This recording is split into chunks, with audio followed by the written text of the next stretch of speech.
Welcome to Caesars Superdome here in New Orleans. Today, a classic NFC South rivalry reignites as the Carolina Panthers fight to keep their playoff hopes alive against their division rivals, the Saints. Carolina looking for revenge after an earlier loss to the Saints in Charlotte in Week 10. Get ready for hard hits, big plays, and a battle for NFC South supremacy.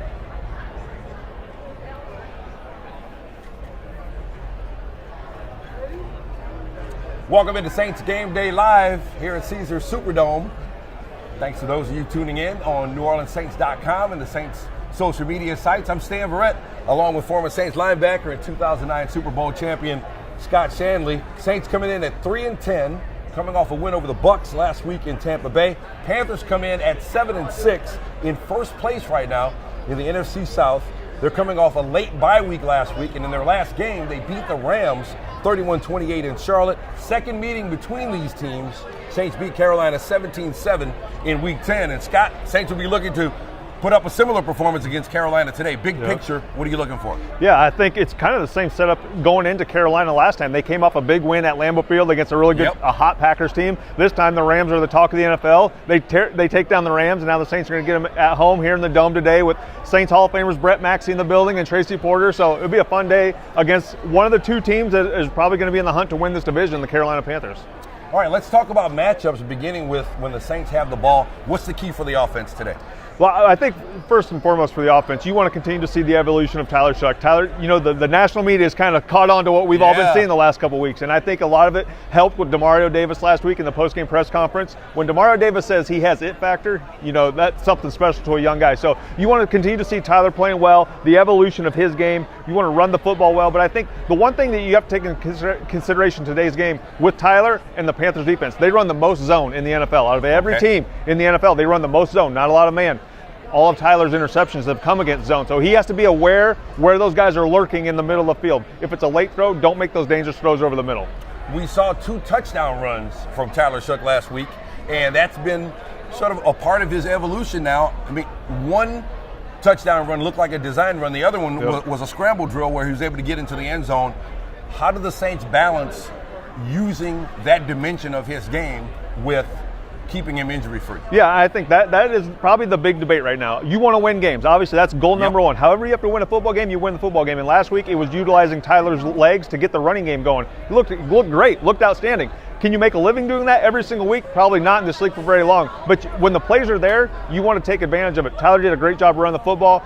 Taysom did a great job blocking on the edge against a good Bucs defense. So you take the plays that are given, and it's almost like Tyler's taking over a little bit of the Taysom package plays and those short yardage, red zone plays. So you don't necessarily have a problem with it once you get down, and it's time to score the football. It doesn't matter if you're running your quarterback or not. One of the big questions about Tyler Shough coming out of preseason was how he dealt with pressure, and he's gotten much better at that. Yes, I would agree 100%. I think when you watch Tyler play in college, you know, the big concern was, you know, injuries a little bit, playing in different schools, but he was a productive player. But I think the biggest knock on him coming out was he would get skittish in the pocket, get rid of the ball quick, you know, kind of drop back and not take the contact. And I think it's a huge credit to Coach Doug Nussmeier, Kellen Moore. You see kind of the quarterback whispering a little bit because Tyler's game has he's a completely different player right now than he was even a week ago, and certainly when he was at Louisville.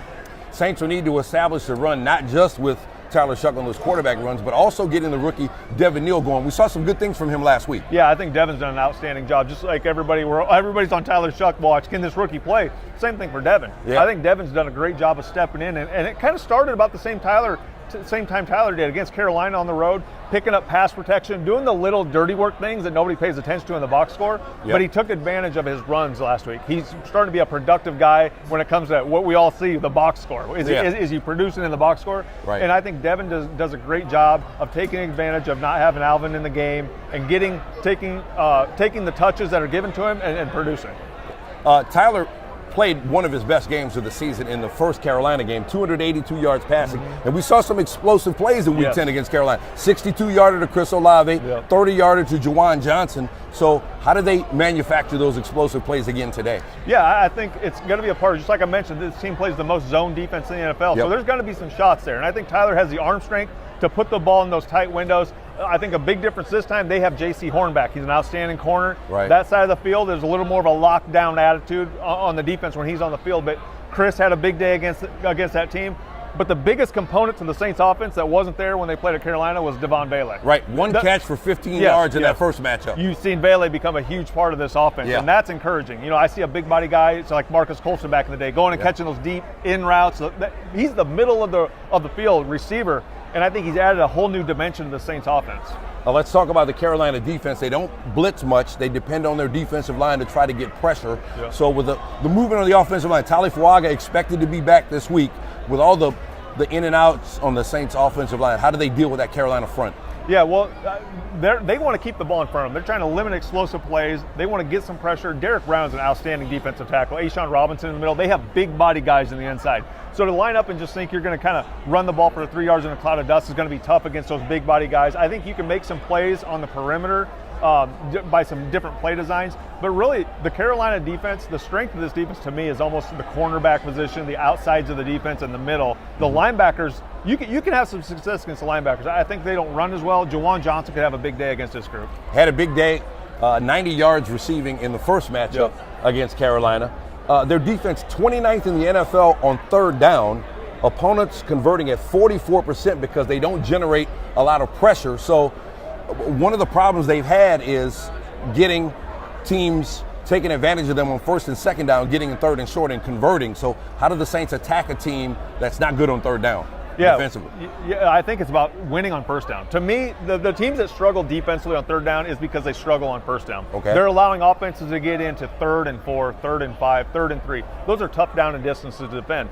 When you get in 3rd and 7 plus, the pass rush gets to the quarterback faster, the coverage doesn't have to stay as long. So 3rd and 7 plus is when you don't have as much success offensively. So if you can win on first down and get into 3rd and manageable is what they call it, I think that's the problem that this Panthers defense has. All right, let's talk about when the Panthers have the ball. They want to run the ball. We know that, and the Saints took that away completely in the first meeting, limiting them to 73 yards. The Saints held Dowdle, who's 9th in the NFL, 929 yards, held him to 53. So do you just look at the film and say, let's go do the same thing? Yeah. Because Carolina make some adjustments, you would think. So how do you replicate that performance again? Well, just like, you know, we all felt like this team the Saints turned the corner after a Carolina victory. Tyler looked good, but I think the defense at the same time really turned the corner too. The defense has been a different defense since that Carolina game. Absolutely. So they got confidence because they stopped Rico Dowdle, he was as hot a running back in the league when they went to Carolina at the time.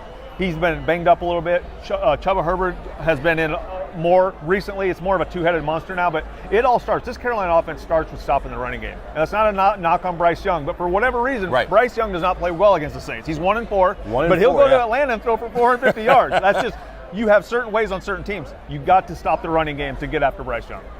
They crowded the line of scrimmage the last time. They the Saints had a lot of guys up front.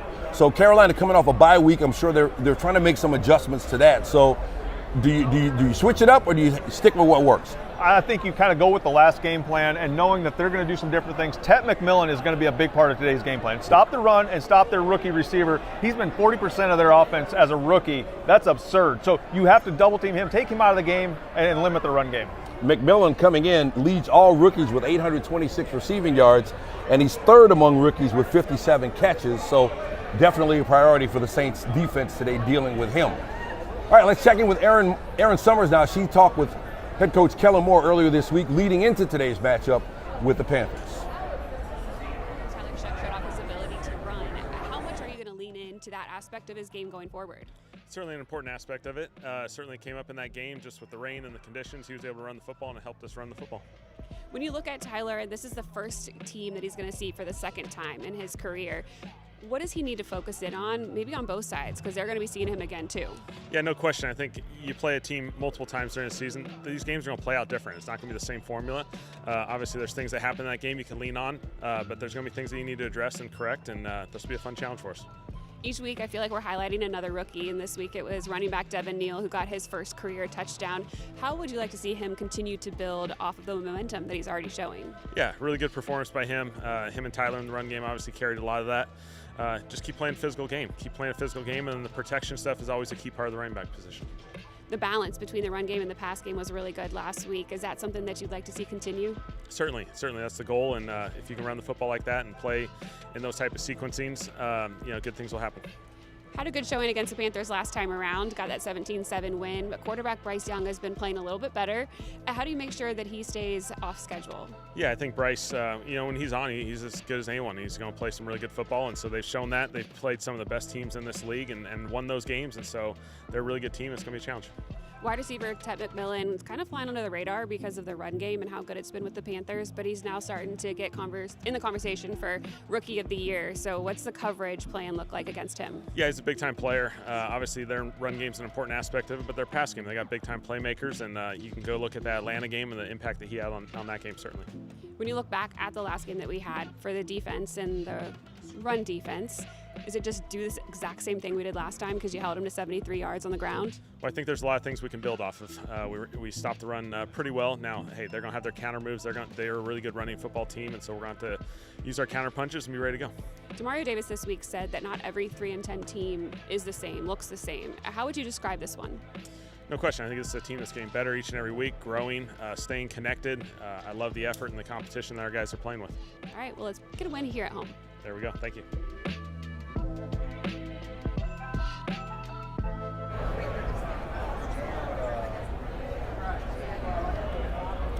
Back here at Caesars Superdome, counting down to kickoff. Saints and the Panthers coming up at 3:25 Central Time. Scott, I wanted to ask a question about intensity.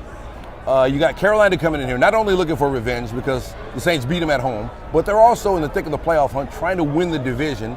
And you got a team that's 3-10, a lot of young players in the Saints who are getting their NFL feet under them. How do you match Carolina's intensity? Yeah, a lot of people would say Carolina's trying to play for a division, you're not playing for anything. That is not necessarily true. It depends on the leadership you have in the building. I think Saints have good leadership from a coaching perspective, and guys like Cam Jordan, Demario Davis are showing the young guys why every game matters. And to me, there's truth in slingshotting into the next season. You may be out of the playoff hunt, you may be out of the divisional race, but you want a slingshot with momentum into the next season. It's a big deal. It determines who's staying, who's signing contracts, what free agents want to come play with you. Yeah. So there's a big part of playing your best football at the end of the year. There's truly never a game that doesn't matter in the NFL, in my opinion. All right. Yeah, we saw Coach Jim Moore said the Saints are in a good position where they can win out the rest of the way, take that positive momentum into next season.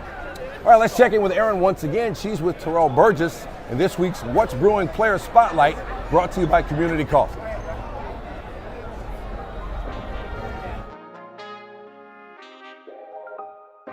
Welcome to What's Brewing with Safety Terrell Burgess. I'm Erin Summers. This is presented by Community Coffee. Terrell, you got your 6th NFL start this past weekend. First start with the Saints.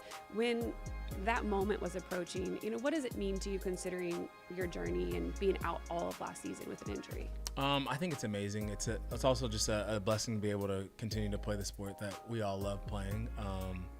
I think that a lot of people don't really understand the behind the scenes of the NFL and like different things like sitting out a whole year and things like that.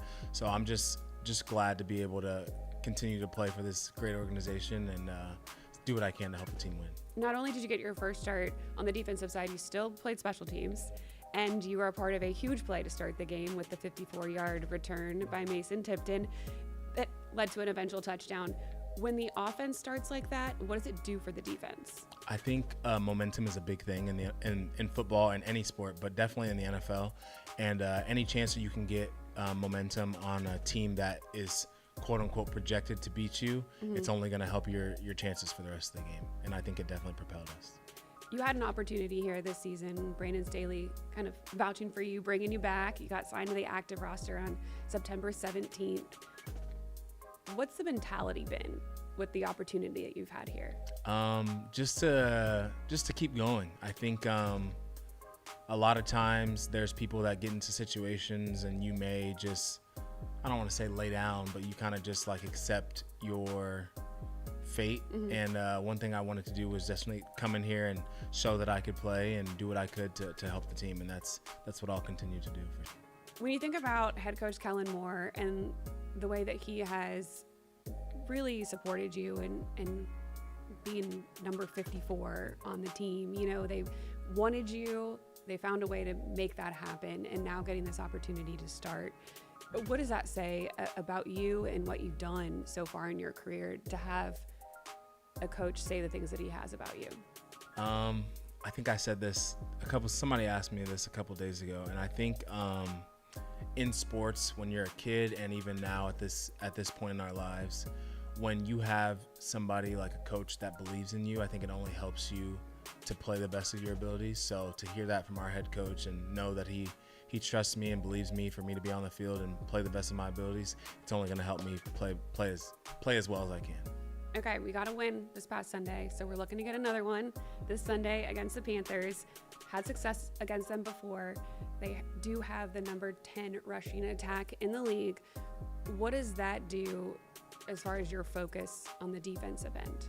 I think from a defensive side of the ball, the main thing that you have to do any week is establish the line of scrimmage. And going into this week, we know that they have a great rushing attack. We knew that a few weeks ago when we played them. So we're definitely going to have to be on our P's and Q's in the run game, and then, give them a chance to have Bryce Young to have the ball in his hands, and maybe we'll get a pick out of it. So yeah, we definitely got to establish the line of scrimmage and then do what we can in the back end. You should have had 3 picks on Sunday. A couple of them were really close. How tired are you after a game like that where you're playing special teams and defense? I think that's what we train for. I think we definitely do our best to stay conditioned, and Ted and his staff, they do a good job of making sure that we stay conditioned, and even in practice. So not too tired right now. I think the day after the game, it's a little tiring. Your body's a little sore, but pretty good now. All right, looking forward to seeing you take the field again on Sunday. This has been What's Brewing with Terrell Burgess.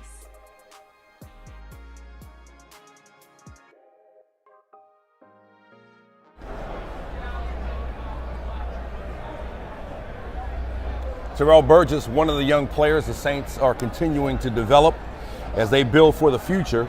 Scott, let's talk about the recipe for success for today, and some of it is things we've talked about earlier, and we go back to matching the Panthers' intensity. Good job of it last week at Tampa Bay. Yeah. The Bucs came out, and you would have thought that the Saints were the team fighting for the playoffs last week, and now this week they got to do it again. Yeah, I think it's a great sign, and those are little things, but it started a couple weeks ago when you just watch the post-game press conferences and watch the way the guys talk. When you watch a young player like Kool-Aid McKinstry 2 weeks ago talk about how Coach Staley wants everyone playing hard for one another, it's accountability.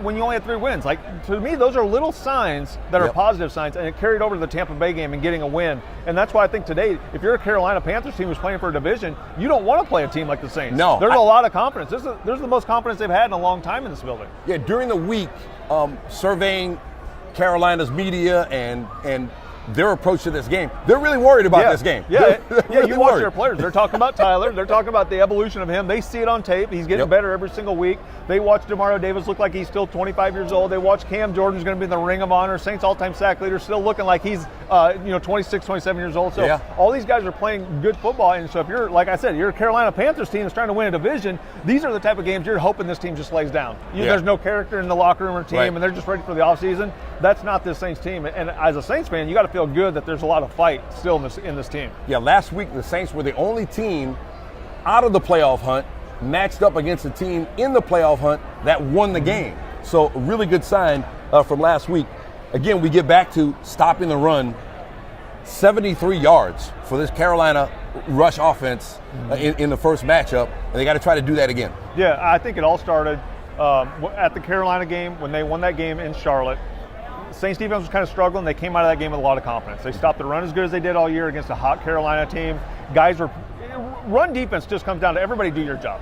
Don't jump out of your gap. You stay in your gap. My buddy's going to stay in his gap, and the guy who's free is going to make the play. That's what run defense comes down to. And so this defense has been doing a really good job of that lately. Demario Davis will clean up a lot of problems. Absolutely. If you just stay in your gap, Demario Davis, 56 will make the tackle. And I think that's what you've kind of seen out of this defense recently.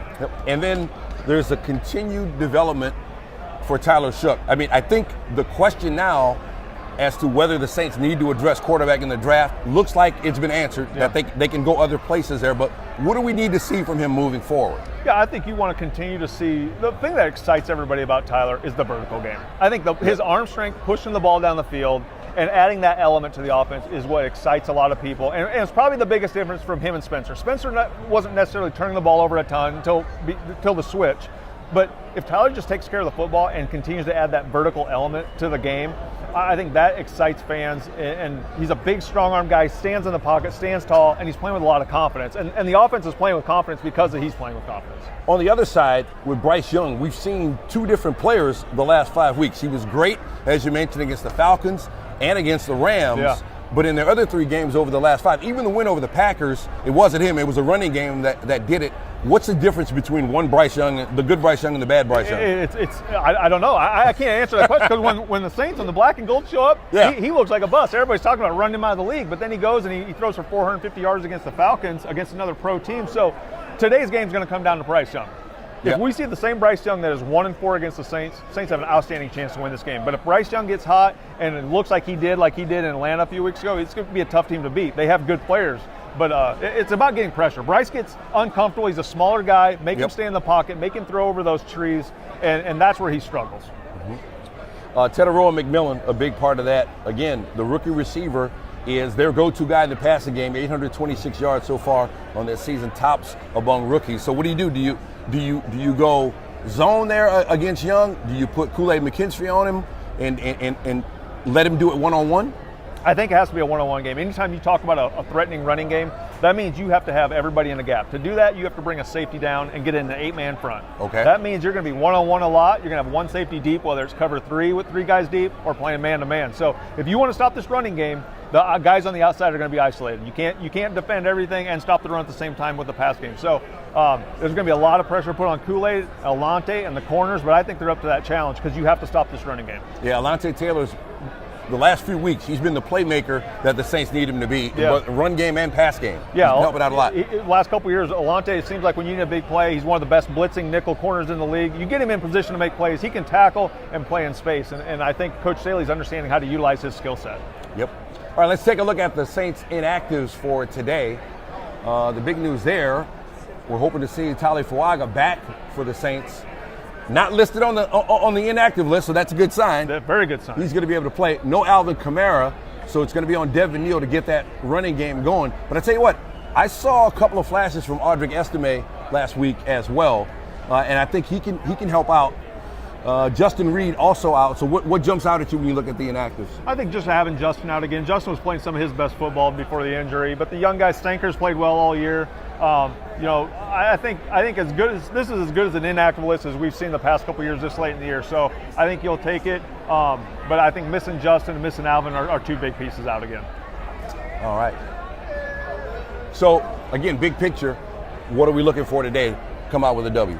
You just want to see you want to stack success with certain players, position groups. As a coach, you want to see those things that you do in the film room, to the practice field, to the game. Yep. You want to see those things continue to stack. You want to stack success as a player, and I think there's a lot of momentum after that week. After that game in Tampa Bay last week, Yep. You want to come in front of the home crowd because you played well on the road. You won in Carolina. Yeah. You won in Tampa Bay. Now let's win home in Exactly. the Dome. We got the Hall of Famers, Brett Maxine, Tracy Porter, like I said, in the Steve building. Gleason also being honored today. Yes. So there's a lot of reasons to get this place loud and beat the Carolina Panthers. Make Carolina and Tampa figure it out in Week 18 at the end. Who's going to win this thing? Exactly. Carolina and Tampa will play twice over the final 3 weeks of the season to decide the division. If Carolina wins today, it gives them a big advantage because then all they need is a split against Tampa Bay. So critical game for Carolina, but really an important game for the Saints too, looking ahead to the future. So it's going to be fun here today at Caesars Superdome. We appreciate you guys joining us for Saints Game Day Live here on NewOrleansSaints.com. Enjoy the game, and we'll see you at halftime. We'll see you post-game. Yep.